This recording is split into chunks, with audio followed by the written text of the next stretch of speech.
स्वभावचिन्मयानन्दम् कृपापूर्णम् जगत्पतिम् हरिषड्वर्गजेतारम् नित्यानन्दगुरुम् भजे।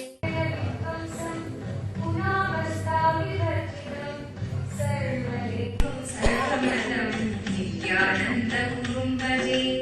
ईक्षणात्रयविध्वंसम् गुणावस्थाविवर्जितम् सर्वदेवम् सर्वमतम् नित्यानन्दगुरुम् भजे। ईक्षणात्रयविध्वंसम् गुणावस्थाविवर्जितम् सर्वदेवम् सर्वमतम् नित्यानन्दगुरुम् भजे। सर्वकर्तृत्व भोक्तृत्व नियन्तृत्व विवर्जितम्।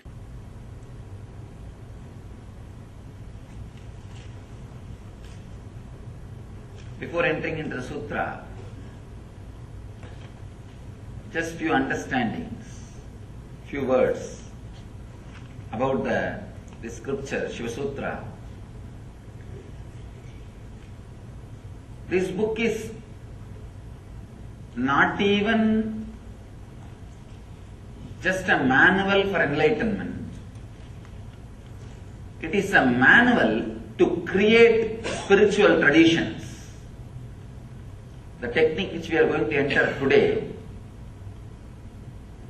is the base of whole Buddhist tradition.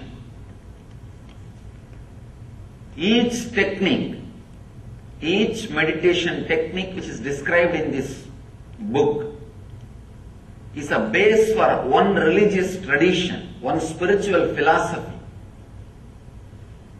Out of this one meditation technique, whole Buddhist tradition is born. Fortunately, this book is older. That is why we are able to say from this book it started.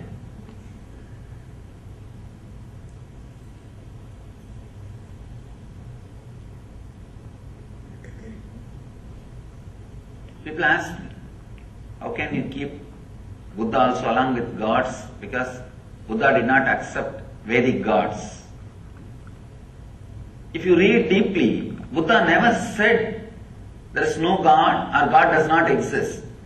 Whenever he was asked the question, he just avoided, just not to waste the time. Because whenever you say yes or no, you have enough arguments. People come and ask me, Swami, is there God?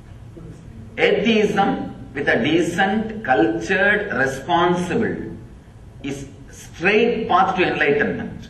There are many masters who led people to enlightenment through atheism. Very rational, logical, responsible. There are many masters who never accepted God but led people towards godliness. People ask me, is there God? I tell them God is not the thing to argue by saying yes or no. The moment I say yes, I'll have 1,000 more questions. The moment I say no, again 1,000 more questions. Both are not going to help you. Neither yes nor no is going to help you. Just give a technique through which he will realize. He himself will achieve the truth. Buddha did the same job. He never said yes, never said no. He just gave the method. He just gave the technique. And led people to achieve the enlightenment, achieve the truth. In a very beautiful way, without accepting the authority of the Veda, he contributed to Vedic tradition. See, there will always be 50% of the people saying no for everything. See, when you say no, it feels very juicy. Saying no is really very juicy. That is why, kids, why do you think constantly kids say no for anything and everything? Because it gives them the feeling that they are grown up now. Only when you say no, you feel you have freedom. There is something called positive freedom. Freedom of acceptance and saying yes, the ultimate freedom. But unfortunately, neither we are taught about it, nor we experienced it. I can tell you actually, this moment you can liberate yourself. All you need to do is accept you as you are in the outer world and the inner world. Suddenly you will see you are unclutched. You are clutched by only one thread, non-acceptance. Sutre Maniganaiva. Krishna says, I am the thread running through the whole existence. There is one thread in you which is running through the whole suffering of your life. Non-acceptance. Just like a Lord is the thread. Krishna is the thread running, connecting the whole existence. Your non-acceptance is the thread running and connecting your whole sufferings. What you call as samsara roga, bhava roga, suffering of disease. This one moment, a simple acceptance. People ask me, I am not able to accept that I am not able to accept me, Swamiji. I tell them, alright, at least accept that you are not able to accept you. That's all. Even that is an acceptance. Even that acceptance can suddenly unclutch you. There is no need for thought flowing in you. There were one group of people who are very simple, who are able to straight away connect and accept and realize the truth. For that group, the Vedic tradition was helping. But slowly, unfortunately, a kind of a negative wave or negative group started developing because the spiritual techniques and the transmission of the spiritual enlightenment was not happening at one point. Transmission of enlightenment was not happening. So the antagonistic crowd, the crowd which started saying no to everything. If you say no logically, there won't be any problem. Saying no, just, I don't want, just for the sake of feeling strong. For that group, there is nobody to guide them. It is not that just because they have gone astray, they can be dropped or they can be completely thrown out. No. Somebody has to take care of them.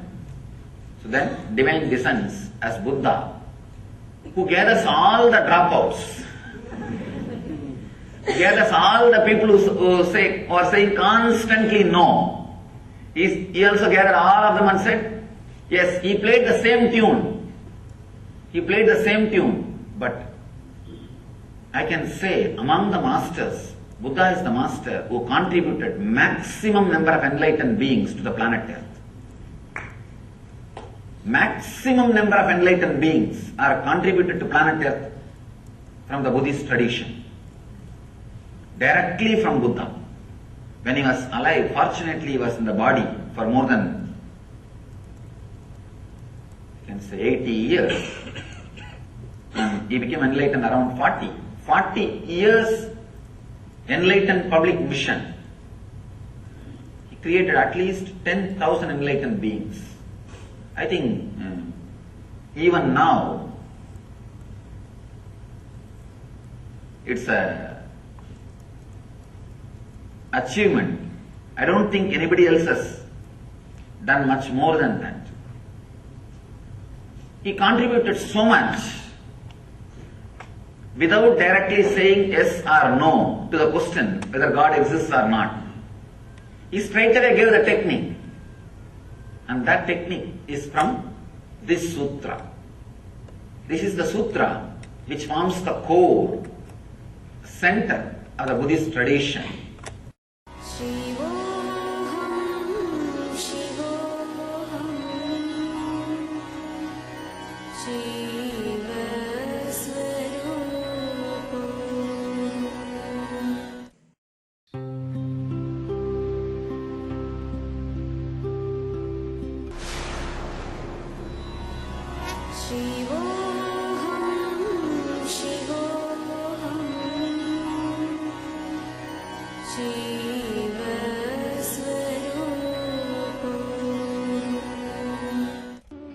India has given birth to great Paramahamsas, mystics, saints and divine avatars who have consistently delivered this world from darkness to light.